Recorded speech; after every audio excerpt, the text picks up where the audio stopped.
सोचिए एक ऐसा इंसान जो सामने से तो बिल्कुल साधारण लगे, लेकिन असल में वो भारत की एक अदृश्य मगर सबसे मजबूत ढाल हो।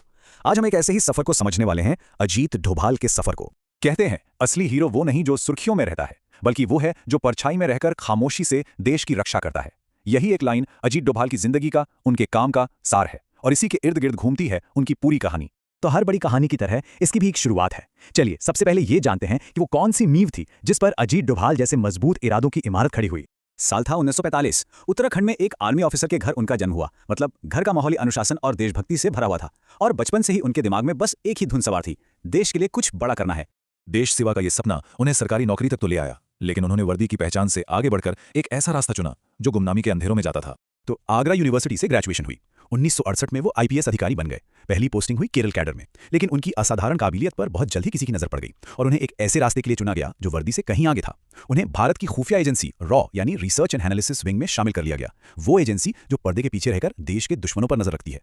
और अब यहाँ जरा इस चुनाव को देखिए। ये कोई मामूली फैसला नहीं था। एक तरफ आईपीएस अधिकारी की एक जानी मानी जिंदगी, एक सार्वजनिक पहचान, वर्दी का रुतबा और कानून व्यवस्था की जिम्मेदारी, और दूसरी तरफ रॉ एजेंट का गुमनाम रास्ता, जहां ना कोई पहचान है न वर्दी, बस खामोशी से पर्दे के पीछे रहकर देश के लिए काम करना।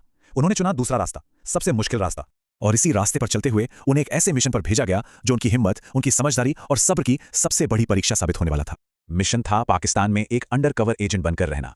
लाहौर की गलियों में एक नई पहचान, एक नया नाम, एक पूरी तरह से अलग जिंदगी। 1 या 2 साल नहीं, बल्कि पूरे 7 साल। 7 साल, जरा सोचकर देखिए उस हिम्मत के बारे में। 7 साल तक एक ऐसी जिंदगी जीना जहां हर पल, हर एक सांस के साथ ये डर हो कि आपकी असली पहचान सामने आ सकती है। तो फिर सवाल उठता है कि ऐसे में क्या होता है जब आपकी पहचान पर किसी को शक हो जाए, जब आपकी जान बस एक धागे से लटकी हो। ऐसा हुआ भी। एक बार एक शख्स ने उन्हें पहचान लिया। उस वक्त उनके पास भागने के लिए कोई हथियार नहीं था। उनके हथियार थे सिर्फ 2 चीजें, उनका दिमाग और उनकी हिम्मत। बिना एक पल भी घबराए उन्होंने सामने वाले के अंदाज को, उसकी भाषा को भांपते हुए ऐसा जवाब दिया कि उसका शक यकीन में बदल गया। दिमाग की यही मजबूती एक एजेंट की सबसे बड़ी ताकत होती है। पाकिस्तान से अपना मिशन पूरा करके वो खामोशी से भारत लौट आए। अब वक्त था उनके सालों के तजुर्बे का इस्तेमाल देश की सुरक्षा से जुड़े सबसे बड़े फैसलों में करने का। और उनका ये रणनीति कौशल देश के सबसे मुश्किल वक्त में काम आया। चाहे वो 80 के दशक में ऑपरेशन ब्लू स्टार के दौरान खुफिया जानकारी जुटाना हो, या फिर मिजोरम में दशकों पुरानी हिंसा को खत्म करने वाले शांति समझौते की नींव रखना हो, और तो और 1999 में कंधार विमान अपहरण संकट के दौरान आतंकवादियों से सीधी बातचीत करने वाले मुख्य वार्ताकार भी वही थे। हर चुनौती में उन्होंने अपनी काबिलियत साबित की। उनके इसी बेमिसाल अनुभव और काबिलियत को देखते हुए उन्हें भारत का राष्ट्रीय सुरक्षा सलाहकार यानी एनएसए नियुक्त किया गया।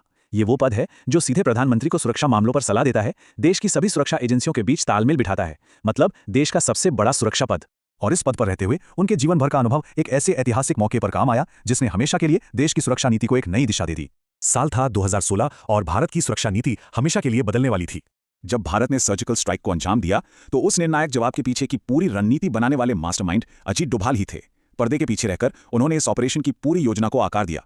तो अजीत डोभाल की ये कहानी हमें सिखाती क्या है? यह हमें सिखाती है खामोशी से की जाने वाली देश सेवा की ताकत के बारे में। साइलेंट शील्ड यानी एक अदृश्य ढाल।